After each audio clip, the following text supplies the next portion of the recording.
ओम शांति। आज की अव्यक्त मुरली का शीर्षक है समीप रत्नों की निशानियाँ। बाबा ने कहा, समय कितना समीप पहुँचा हुआ दिखाई पड़ता है, हिसाब निकाल सकते हो। भविष्य लक्षण के साथ संपूर्ण स्वरूप का लक्ष्य भी सामने रहता है। समीप का लक्षण क्या होगा? जैसे कोई शरीर छोड़ने वाले होते हैं तो कई लोगों को मालूम पड़ता है। आप भी ऐसे अनुभव करेंगे कि यह शरीर जैसे कि अलग है, इसको हम धारण कर चला रहे हैं। समीप रत्न की समीप आने की निशानी यही होगी। सदैव अपना आकारी रूप और भविष्य रूप सामने देखते रहेंगे। प्रैक्टिकल में अनुभव होगा। लाइट का फरिश्ता स्वरूप सामने दिखाई देगा कि ऐसा बनना है और भविष्य रूप भी दिखाई देगा। अब यह छोड़ा और वह लिया। जब ऐसी अनुभूति हो तब समझो कि संपूर्णता के समीप है। एक आँख में संपूर्ण स्वरूप और दूसरी आँख में भविष्य स्वरूप ऐसा प्रत्यक्ष देखने में आएगा।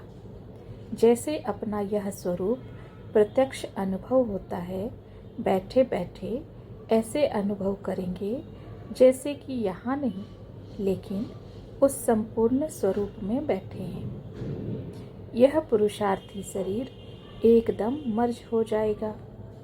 वह दोनों इमर्ज होंगे, एक तरफ अव्यक्त, दूसरी तरफ भविष्य। जब पहले ऐसा अनुभव आप लोग करेंगे तब दूसरों को भी अनुभव होगा।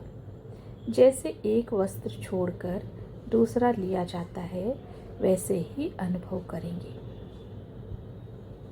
यह मर्ज हो, वह इमर्ज होगा। यह भूलता जाएगा।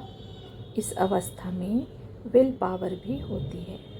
जैसे विल किया जाता है ना, तो विल करने के बाद ऐसा अनुभव होता है जैसे मेरापन सभी खत्म हो गया, जिम्मेवारी उतर गई।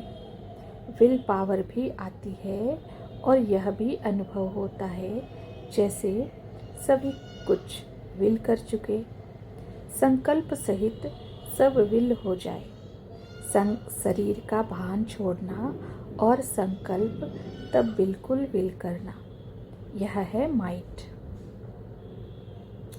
फिर समानता की अवस्था होगी।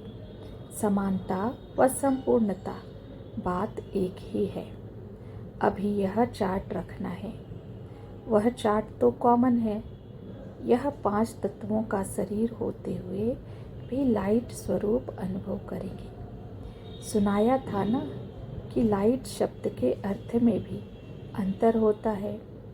लाइट अर्थात हल्कापन भी होता है और लाइट अर्थात ज्योति भी कहा जाता है। बिल्कुल हल्कापन अर्थात लाइट रूप हो चल रहे हैं। हम तो निमित्त हैं। अव्यक्त रूप में तो हर बात में मदद मिलती है।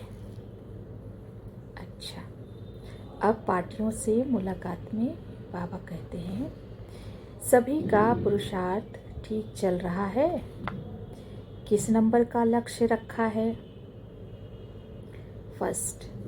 फर्स्ट नंबर के लिए मालूम है क्या करना पड़ता है? फर्स्ट नंबर लेने के लिए विशेष फास्ट रखना पड़ता है। फास्ट के 2 अर्थ होते हैं। एक फास्ट व्रत को भी कहा जाता है। तो विशेष कौन सा व्रत रखना है? पवित्रता का। यह व्रत तो कॉमन है। यह व्रत तो सभी रखते हैं। फर्स्ट आने के लिए विशेष व्रत रखना है कि एक बाप दूसरा ना कोई। हर बात में एक की ही स्मृति आए। जब यह फास्ट रखेंगे तो फर्स्ट आ जाएंगे। दूसरा फास्ट जल्दी चलने को भी कहा जाता है, अर्थात तीव्र पुरुषार्थ। महारथी उसको कहा जाता है जो सदैव माया पर विजय प्राप्त करे।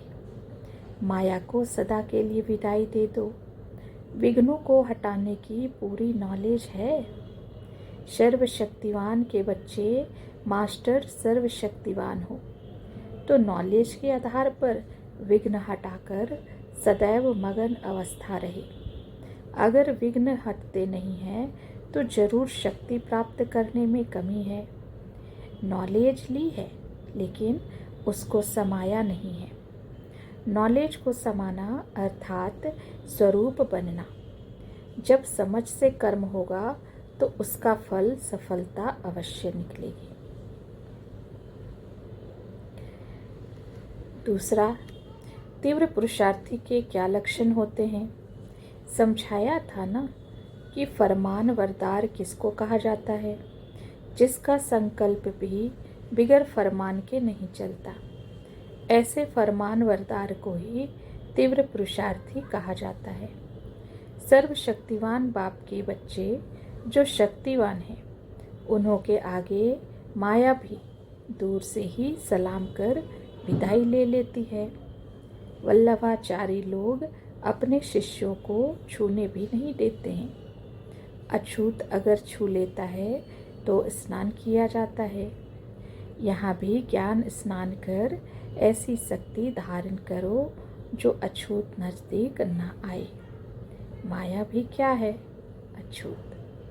अच्छा, ओम शांति।